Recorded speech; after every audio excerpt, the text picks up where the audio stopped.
Congress ಕೇಡಾರ್ ಪಕ್ಷವಲ್ಲ, leader ಪಕ್ಷ ಅನ್ನೋದು ಸಿದ್ದರಾಮಯ್ಯನವರನ್ನ ನೋಡಿದಾಗ ಗೊತ್ತಾಗುತ್ತೆ.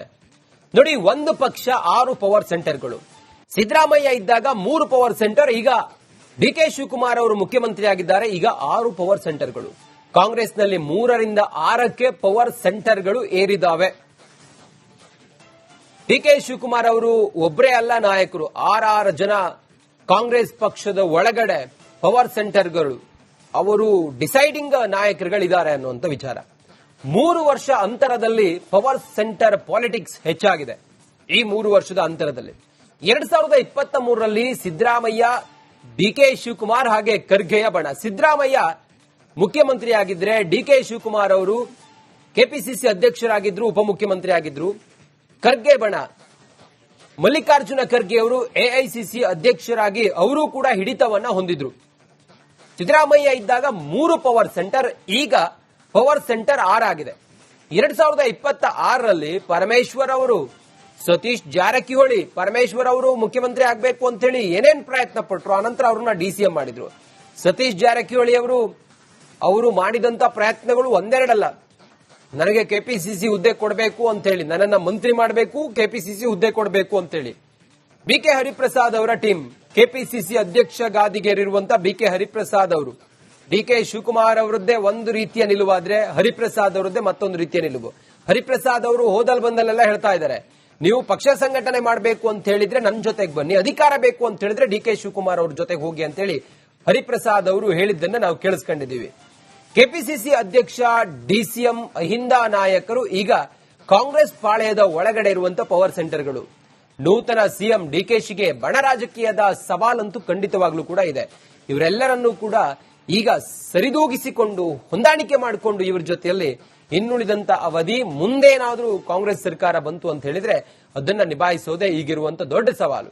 2028ಕ್ಕೆ ಡಿಕೆಶಿಗೆ ಸವಾಲಾಗುತ್ತಾ ಬಣ ರಾಜಕೀಯ? Yes, exactly.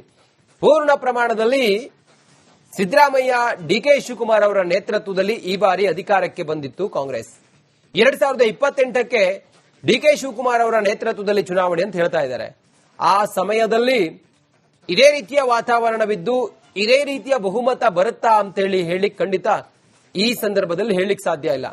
ಆದ್ರೆ ಏನಾದ್ರೂ ಡಿಕೆ ಶಿವಕುಮಾರ್ ಅವರಿಗೆ ಸವಾಲು ಅಂತ ಹೇಳಿ ಆದ್ರೆ ಕಾಂಗ್ರೆಸ್ ಪಕ್ಷದ ಒಳಗಡೆ ಇರುವಂತ ಈ ಎಲ್ಲ ಬಣಗಳು, ಸತೀಶ್ ಜಾರಕಿಹೊಳಿ ಅವರು ಹೇಳಿದ್ದಾರೆ 2028ಕ್ಕೆ ನಾನು ಕೂಡ ಮುಖ್ಯಮಂತ್ರಿ ಅಭ್ಯರ್ಥಿ ಅಂತ ಹೇಳಿ.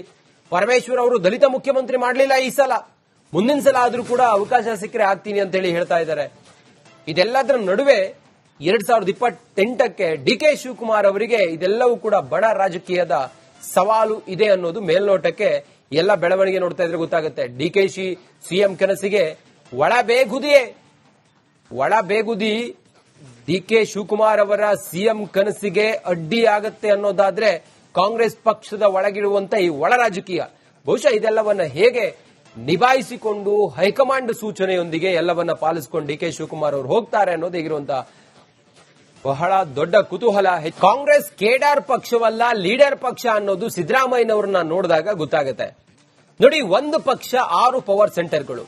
ಸಿದ್ದರಾಮಯ್ಯ ಇದ್ದಾಗ 3 ಪವರ್ ಸೆಂಟರ್, ಈಗ ಡಿಕೆ ಶಿವಕುಮಾರ್ ಅವರು ಮುಖ್ಯಮಂತ್ರಿ ಆಗಿದ್ದಾರೆ, ಈಗ 6 ಪವರ್ ಸೆಂಟರ್ಗಳು. ಕಾಂಗ್ರೆಸ್ನಲ್ಲಿ 3ರಿಂದ 6ಕ್ಕೆ ಪವರ್ ಸೆಂಟರ್ಗಳು ಏರಿದಾವೆ. ಡಿಕೆ ಶಿವಕುಮಾರ್ ಅವರು ಒಬ್ಬರೇ ಅಲ್ಲ ನಾಯಕರು, 6 ಜನ ಕಾಂಗ್ರೆಸ್ ಪಕ್ಷದ ಒಳಗಡೆ ಪವರ್ ಸೆಂಟರ್ಗಳು, ಅವರು ಡಿಸೈಡಿಂಗ್ ನಾಯಕರುಗಳಿದ್ದಾರೆ ಅನ್ನುವಂಥ ವಿಚಾರ. 3 ವರ್ಷ ಅಂತರದಲ್ಲಿ ಪವರ್ ಸೆಂಟರ್ ಪಾಲಿಟಿಕ್ಸ್ ಹೆಚ್ಚಾಗಿದೆ.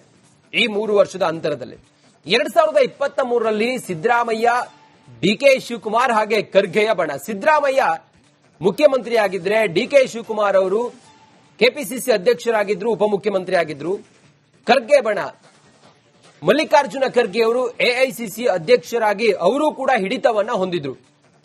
ಸಿದ್ದರಾಮಯ್ಯ ಇದ್ದಾಗ 3 ಪವರ್ ಸೆಂಟರ್, ಈಗ ಪವರ್ ಸೆಂಟರ್ 6 ಆಗಿದೆ. 2026ರಲ್ಲಿ ಪರಮೇಶ್ವರ್ ಅವರು, ಸತೀಶ್ ಜಾರಕಿಹೊಳಿ, ಪರಮೇಶ್ವರ್ ಅವರು ಮುಖ್ಯಮಂತ್ರಿ ಆಗಬೇಕು ಅಂತ ಹೇಳಿ ಏನೇನ್ ಪ್ರಯತ್ನ ಪಟ್ಟರು, ಅನಂತರ ಅವ್ರನ್ನ ಡಿಸಿಎಂ ಮಾಡಿದ್ರು. ಸತೀಶ್ ಜಾರಕಿಹೊಳಿ ಅವರು ಮಾಡಿದಂತ ಪ್ರಯತ್ನಗಳು ಒಂದೆರಡಲ್ಲ. ನನಗೆ ಕೆಪಿಸಿಸಿ ಹುದ್ದೆ ಕೊಡಬೇಕು ಅಂತ ಹೇಳಿ, ನನ್ನನ್ನ ಮಂತ್ರಿ ಮಾಡಬೇಕು, ಕೆಪಿಸಿಸಿ ಹುದ್ದೆ ಕೊಡಬೇಕು ಅಂತ ಹೇಳಿ. ಬಿಕೆ ಹರಿಪ್ರಸಾದ್ ಅವರ ಟೀಮ್, ಕೆಪಿಸಿಸಿ ಅಧ್ಯಕ್ಷ ಗಾದಿಗೇರಿರುವಂತಹ ಬಿಕೆ ಹರಿಪ್ರಸಾದ್ ಅವರು, ಡಿಕೆ ಶಿವಕುಮಾರ್ ಅವರದ್ದೇ ಒಂದು ರೀತಿಯ ನಿಲುವಾದ್ರೆ ಹರಿಪ್ರಸಾದ್ ಅವರದ್ದೇ ಮತ್ತೊಂದು ರೀತಿಯ ನಿಲುವು.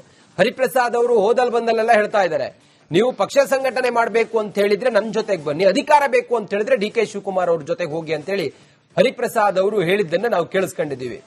ಕೆಪಿಸಿಸಿ ಅಧ್ಯಕ್ಷ ಡಿಸಿಎಂ ಅಹಿಂದ ನಾಯಕರು ಈಗ ಕಾಂಗ್ರೆಸ್ ಪಾಳೆಯದ ಒಳಗಡೆ ಇರುವಂತಹ ಪವರ್ ಸೆಂಟರ್ಗಳು. ನೂತನ ಸಿಎಂ ಡಿಕೆಶಿಗೆ ಬಣ ರಾಜಕೀಯದ ಸವಾಲಂತೂ ಖಂಡಿತವಾಗ್ಲೂ ಕೂಡ ಇದೆ. ಇವರೆಲ್ಲರನ್ನೂ ಕೂಡ ಈಗ ಸರಿದೂಗಿಸಿಕೊಂಡು ಹೊಂದಾಣಿಕೆ ಮಾಡಿಕೊಂಡು ಇವರ ಜೊತೆಯಲ್ಲಿ ಇನ್ನುಳಿದಂತ ಅವಧಿ ಮುಂದೇನಾದ್ರೂ ಕಾಂಗ್ರೆಸ್ ಸರ್ಕಾರ ಬಂತು ಅಂತ ಹೇಳಿದ್ರೆ ಅದನ್ನ ನಿಭಾಯಿಸೋದೇ ಈಗಿರುವಂತ ದೊಡ್ಡ ಸವಾಲು. 2028ಕ್ಕೆ ಡಿಕೆಶಿಗೆ ಸವಾಲಾಗುತ್ತಾ ಬಣ ರಾಜಕೀಯ? Yes, exactly. ಪೂರ್ಣ ಪ್ರಮಾಣದಲ್ಲಿ ಸಿದ್ದರಾಮಯ್ಯ ಡಿಕೆ ಶಿವಕುಮಾರ್ ಅವರ ನೇತೃತ್ವದಲ್ಲಿ ಈ ಬಾರಿ ಅಧಿಕಾರಕ್ಕೆ ಬಂದಿತ್ತು ಕಾಂಗ್ರೆಸ್. 2028ಕ್ಕೆ ಡಿಕೆ ಶಿವಕುಮಾರ್ ಅವರ ನೇತೃತ್ವದಲ್ಲಿ ಚುನಾವಣೆ ಅಂತ ಹೇಳ್ತಾ ಇದ್ದಾರೆ.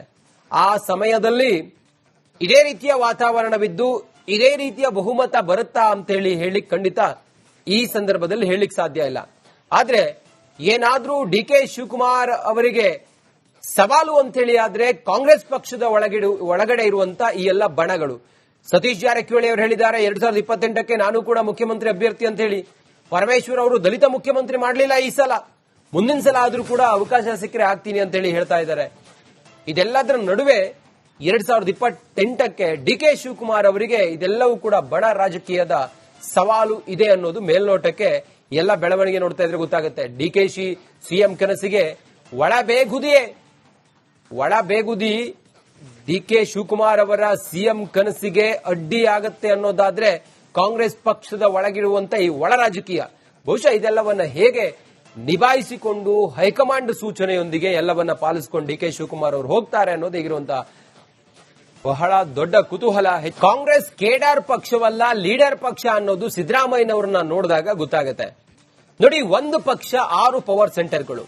ಸಿದ್ದರಾಮಯ್ಯ ಇದ್ದಾಗ 3 ಪವರ್ ಸೆಂಟರ್, ಈಗ ಡಿಕೆ ಶಿವಕುಮಾರ್ ಅವರು ಮುಖ್ಯಮಂತ್ರಿ ಆಗಿದ್ದಾರೆ, ಈಗ 6 ಪವರ್ ಸೆಂಟರ್ಗಳು. ಕಾಂಗ್ರೆಸ್ನಲ್ಲಿ 3ರಿಂದ 6ಕ್ಕೆ ಪವರ್ ಸೆಂಟರ್ಗಳು ಏರಿದಾವೆ.